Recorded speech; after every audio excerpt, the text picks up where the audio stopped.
what causes asthma is severe dairy use. So if you're on any type of dairy products, you have to get off of them immediately.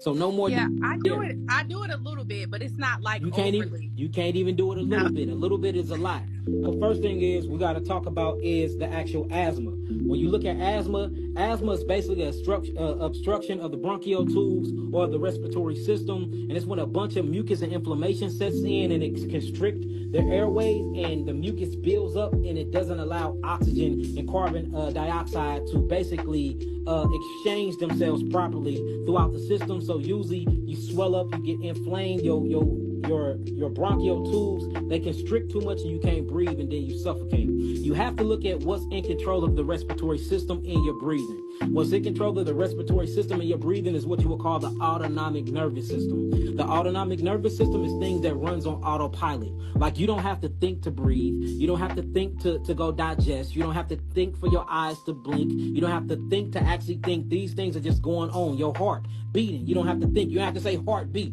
These are things that's already ran on the electrical current system called the autonomic nervous system, which is all stimulated by the actual thyroid gland and the adrenal gland. So I wouldn't call it asthma. I would say that you have an adrenal problem. Usually people that's dealing with asthma, we fix their adrenals and it fixes the whole problem. This is how you know I'm speaking right, because the first thing they do with asthma is they give you an inhaler. An inhaler is nothing but a steroid, because the steroids and the corticosteroids is actually what your adrenals need to release what you would call acetylcholine and acetylcholinesterase, for you can breathe properly, because all of these things are metabolically released and used through the adrenal glands. So if you can get your adrenal glands back online,